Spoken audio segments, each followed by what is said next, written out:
Garden. Ain't nothing to eat. Turn a bunch of hogs in here and they'd starve to death. Granny, I think there's one of them gardens that's just supposed to look pretty. What's prettier? A bed of roses or a patch of black-eyed peas? Okra, whole beans, turnip greens. You know, we ought to send the Queen a mess. With some fatbacks and a little something to wash it down with. Mr. Drysdale's been inquiring for you. He's rather upset. Ah, he's whining again because we won't go home. He's crazy, kid. Well, Granny, we have been over here quite a spell, and he'd like to get back to Mrs. Drysdale. I told you he was crazy. All right, tell him we'll go home. Mighty thoughty of you, Granny. I'm awfully sorry to hear this. May I ask when? When I raise the Queen a mess of greens. Thank you, madam. I'll tell him. But that would take months. We've got to get back. Those idiots in my bank are ruining me. He's worried about his image. Since he left, there hasn't been a single foreclosure. That's right. My head cashier's getting married. He'll be stealing me blind. Stealing? Well, he'll have to. Two people couldn't live on what I pay him. Can't you leave the Clampetts with us, sir? Leave 80 million... Who said the British don't have a sense of humor? Mr. Drysdale's feelings for the Clampetts are somewhat biblical in nature. Whither they goeth, he goeth. Whither they stayeth, he stayeth. Very touching, madam. But we've so enjoyed the Clampetts. There's so much they haven't seen. Well, they haven't even seen our ghosts. Ghost, schmoes. Ghost?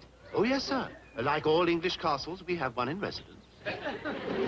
Well, that changes everything. The Clampetts would never forgive me if I deprived them of the chance of seeing their own ghost.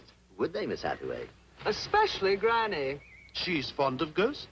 Well, let us say they really send her. Now, tell us all about it.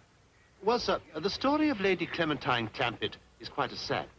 Oh, great, great. Stabbed by a jealous suitor? No, sir. Poisoned by a wicked stepmother? No, sir. Tortured on a rack in the dungeon? No, sir. Kicked by a horse in the stable. What a nothing ghost. I think she sounds absolutely marvelous. What does she do, Mr. Faversham? I understand she wanders about the castle weeping. What is she weeping about? If you had been kicked by a horse, wouldn't you weep? Very good, madam. What do you mean you ain't got none? The best fertilizer you can use. All right, send me over a wagon load of whatever you got. Ah, here you are. I know, so you want to go home. Oh, no. Wild horses couldn't drag me away. He just remembered what his wife looks like. I don't want to miss the big event. Lady Clementine Clampett arrives tonight. Why didn't you tell me you had kinfolks coming? I better go start the company victuals. Oh, wait, Granny. Lady Clementine hasn't eaten in 400 years. 400 years? She'll be hungrier than Jethro. No, Granny, you see, she's a ghost. Well, doggies, how about that, Granny? Yeah. How about that? Mr. Faversham just told me. 400 years ago, this very day, Lady Clementine was married here. But on her wedding night, her bridegroom, Sir Roger, was murdered. Murdered? Stabbed to death in the very bed you're sleeping in. And in her grief, Lady Clementine flung herself from a battlement into the rose garden below. What a mess. And now she comes back looking for who killed her husband. Weeping and wailing, moaning her bloody threats. Oh, if she ever finds that murderer. Who done it? Grandmother. Grandmother? Well, what kind of a grandmother was she?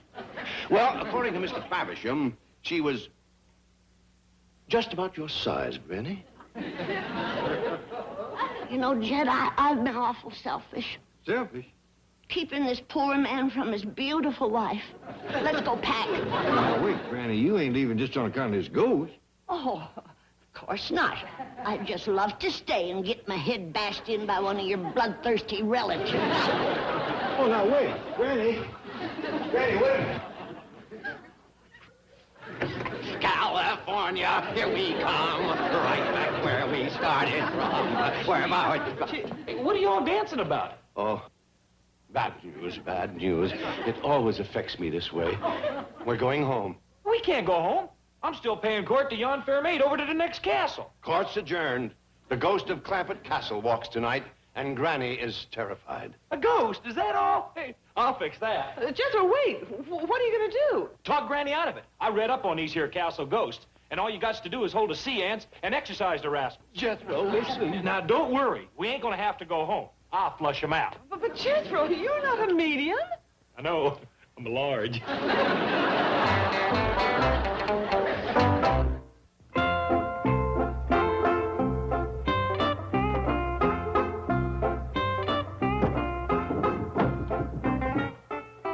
What a family! A murdering grandmother. Bloodthirsty ghost. Ah, it wasn't me, Clementine. It wasn't me. Granny, it's me, Jethro. Don't scare me like that. Relax, Granny, relax. I'm just gonna exercise the ghost. When there's a ghost around here, I'm the one that gets the exercise. Granny, what do you want? Not in the back, Clementine. What's the jig, Granny? Ah, you're just like your grandmother, sneaking up on folks when their backs is turned. Granny. Don't deny it, Jed. It was right in this very bed that she stabbed an innocent man sleeping 27 times and cut his throat like it was a hog killing. Sure enough. Granny, that ain't what Mr. Drysdale said. Of course he didn't. He wanted to spare you the shame. You think that Lady Clementine jumped from the battlement? She was shoved. Who shoved her? His switchblade grandmother. Who else? Granny, it ain't the grandmother that's supposed to come back. It's Lady Clementine. She'll be looking for a grandmother, and after 400 years, her eyes ain't gonna be so good. Granny, I can stop her from coming. Just don't try to stop me from leaving. Doggone it. First they laughed at us for running out on the War of the Roses, and now they's gonna laugh at us for running out on a 400-year-old woman. Who's gonna laugh? Your friend the Queen, that's who. Well, she ain't got no ghost after her. She ain't? Every night Ann Boleyn is rolling her head up and down the halls. The whole palace sounds like a bowling alley. And she ain't gonna laugh, especially when you got me, Sir Jethro, to protect you. She'd drop me herself. Well, maybe she won't hear about it. Are you kidding? This ghost will tell Ann Boleyn. The first thing you know, it'll be all over the palace. How do you exercise a ghost? Well, first you hold what you call a seance. It gets around the table at night, and then you raps on the table for the ghost. Shh. Not so loud. Fine. 6 on the 6:45 flight. Good. Thank you very much. Well, Chief, we're all set.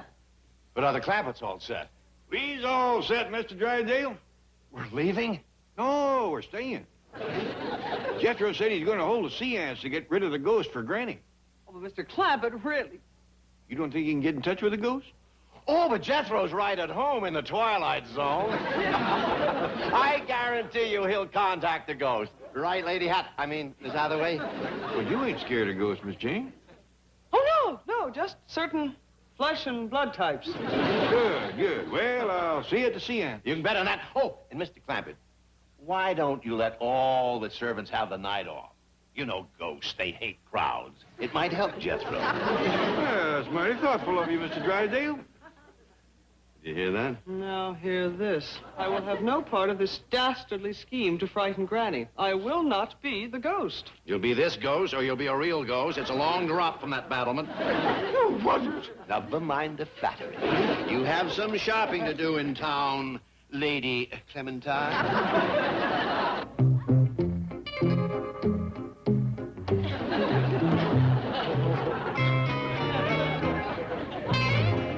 All set, boy? Oh, yes, sir, Uncle Jed. As soon as Granny finishes primping. Well, Jethro, you're wearing my damsel in distress hat. It's my wizard hat now. Old Merlin used to wear one like this when he was conjuring. What you wearing, Granny? This. Ain't no ghost mistaking me for no 400-year-old grandmother. Granny, you're wearing my mini outfit. If you had rompers, I'd have worn them. Oh, Granny. Hey, where's Mr. Drysdale and Miss Jane? Mr. Drysdale says this ought to be strictly family. They's going to bed. They's gone under the bed. Granny's hiding out in the miniskirt. I'll scare her right out of it. Steve, it is not going to work. It can't miss. I've got a mic and speaker hidden in there. We can hear everything they say. And when I press this button, they can hear everything the ghosts have to say. I am not uttering one word into that microphone. You don't have to. I've got a better angle. Now go get ready.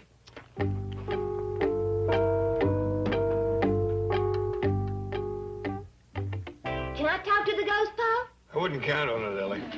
You ready, Granny? Of course I'm ready. Hold it. What's the matter? You didn't count. Boy, what a wizard has got to put up with. 1, 2, 3, go. You didn't say may I. Hey, let the boy get on with it. This is spooky. What do you do now? First, I got to let him know I'm here. Fee, fi, fo, fum. Look out, ghost. Here I come. Jethro, you're gonna conjure up a giant. Ellie, come on, boy. Now I got to turn on my giant brain and put in my long-distance call. Calling Lady Clementine. Calling Lady Clementine. Hello. It's a man. You booby, you got the wrong number. Hang up.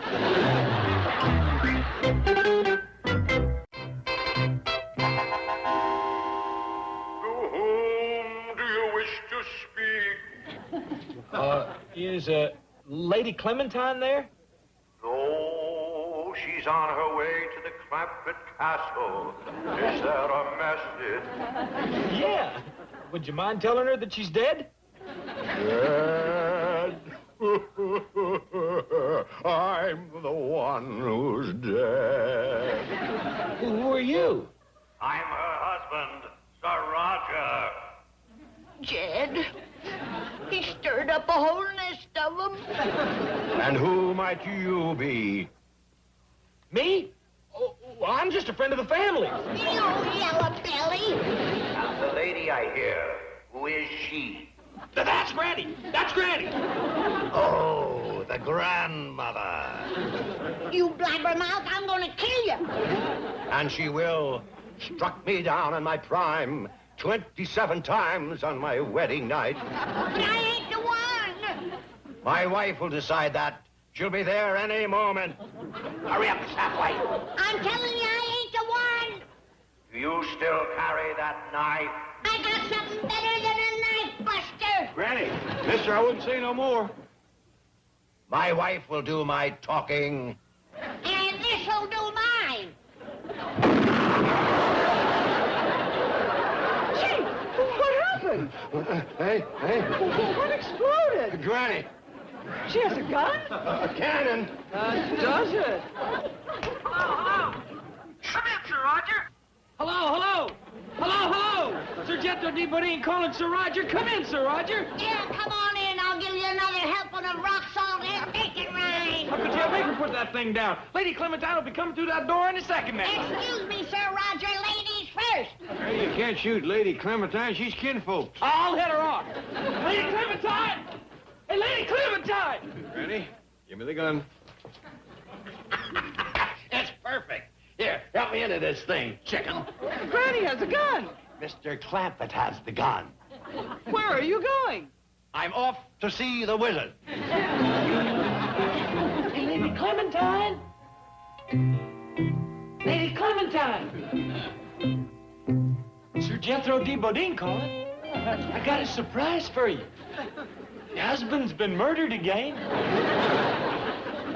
When you hear a scream, don't be alarmed. It'll be Jethro. But, Chief, you... Shh. Start packing.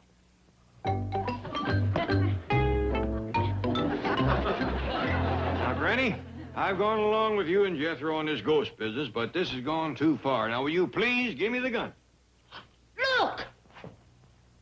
It's Lady Clementine. She's after my baby.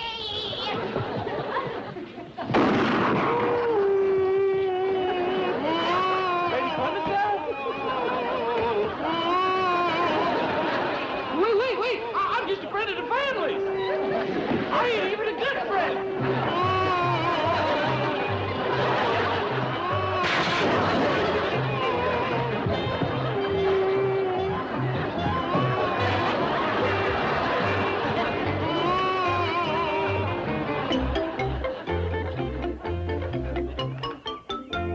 Well, so sorry you have to go, madam. Got to. The boy's scared to death of ghosts. Mr. Drysdale said... Ah, he's worse than Jethro. The same ghost scared them both out of the castle last night. Scared Mr. Drysdale so he run right through the rose bushes. Tore the seat clean out of his pants. See? Well, we do hope you'll all come back again very soon. I'll be back. Going in a new business. Granny's ghost eradicator. Relatives a specialty. Hey, you and that gun of yours is the main reason we's leaving. I ain't got no 6th grade education, but I speak the language a ghost understands. Come on, Granny.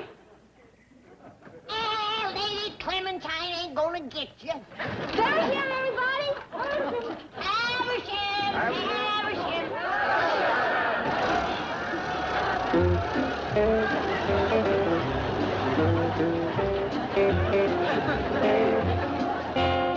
Faversham!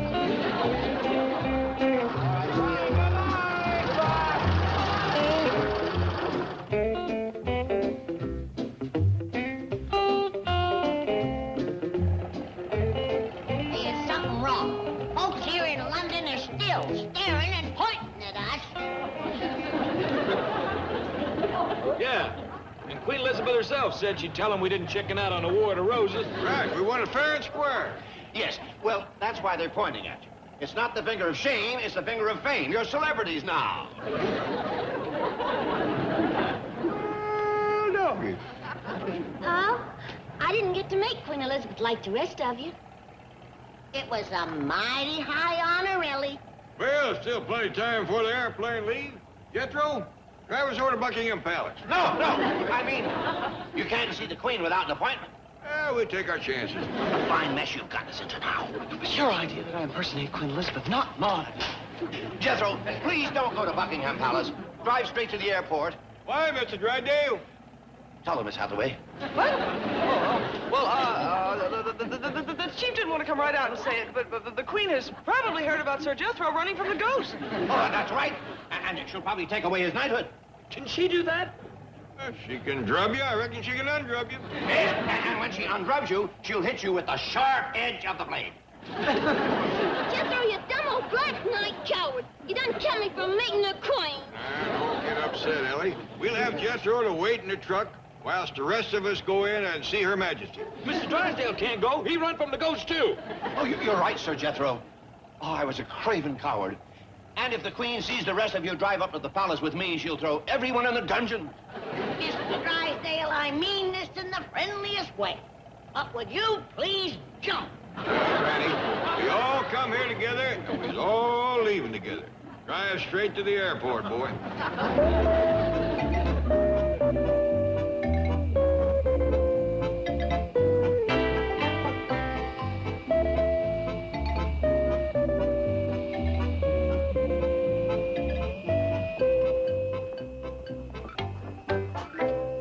Let me sit on the outside, Jed, so I can look after Mr. Drysdale. He's still powerful shook up from that spook. Yeah, he does seem to be mighty edgy. Can't seem to sit still.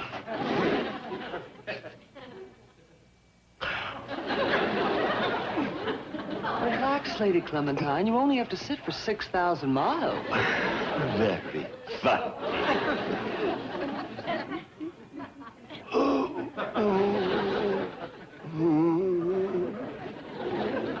What's the matter, Mr. Drysdale? You still got briars in your britches from the rose bushes? You think you got trouble sitting? Think of Lady Clementine. She's gonna be eating off the mantle from now till next Christmas.